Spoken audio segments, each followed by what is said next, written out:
नवरात्रि के हार्दिक शुभकामनाएं।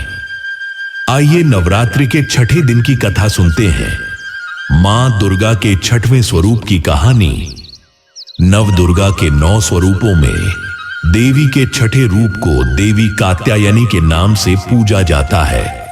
मां कात्यायनी की पूजा नवरात्रि के छठे दिन यानी षष्ठी को बड़े धूमधाम से की जाती है। देवी की महिमा को लेकर 2 कथाएं हिंदू धर्म में बहुत प्रचलित हैं। देवी के इस स्वरूप की कथा ऋषि कात्यायन से जुड़ी है, जिसके कारण उनका नाम कात्यायनी पड़ा। आइए सुनते हैं देवी कात्यायनी की कथा। देवी कात्यायनी का स्वरूप बहुत ही उज्जवल और ज्योतिर्मय है। इस स्वरूप में देवी की 4 भुजाएं हैं। इनमें से दाईं तरफ वाली ऊपर की भुजा अभय मुद्रा में है और नीचे वाली भुजा वर मुद्रा में।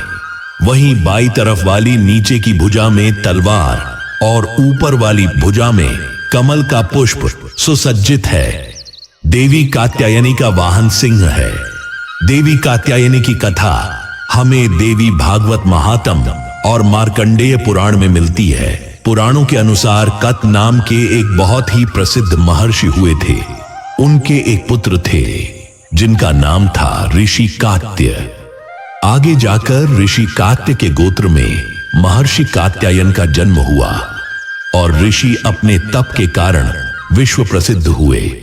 ऋषि कात्यायन की इच्छा थी कि देवी भगवती उनके घर पुत्री के रूप में जन्म ले। इसलिए उन्होंने कई वर्षों तक देवी भगवती की कठोर तपस्या भी की।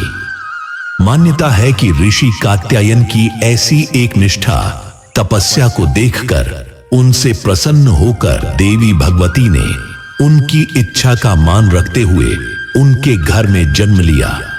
ऋषि कात्यायन की पुत्री होने के कारण ही देवी भगवती कात्यायनी कहलाई। महर्षि कात्यायन ने बड़े प्रेम से देवी कात्यायनी का पालन पोषण किया था। कुछ समय बीता। पृथ्वी पर दुराचारी महिषासुर का उपद्रव सारी सीमाएं लांग रहा था। महिषासुर को यह वरदान मिला था कि कोई भी पुरुष उसे कभी पराजित नहीं कर सकता और ना ही उसका अंत कर सकता है। इसलिए उसे किसी का डर नहीं था और देखते ही देखते उसने देवलोक पर भी अपना कब्जा कर लिया।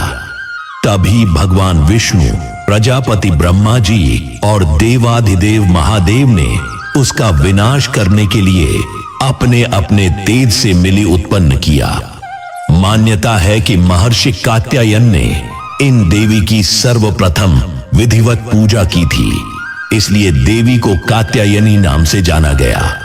वहीं देवी कात्यायनी से जुड़ी एक और पौराणिक कथा के अनुसार देवी की उत्पत्ति महर्षि कात्यायन के यहाँ अश्विन महीने में कृष्ण चतुर्दशी को हुई थी।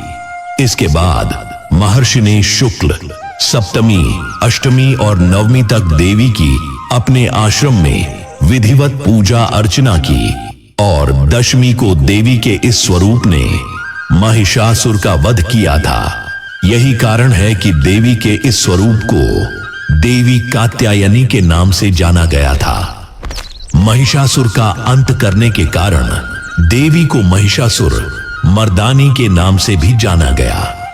दोस्तों, माना जाता है कि देवी दुर्गा का यह स्वरूप अमोघ फलदायिनी है। ब्रज की गोपियों ने करुणा अवतार श्री कृष्ण को अपने पति के रूप में पाने के लिए कालिंदी यमुना के किनारे देवी कात्यायनी की ही आराधना की थी। इसी कारण वर्तमान में भी देवी कात्यायनी समस्त ब्रज मंडल की अधिशास्त्री देवी हैं।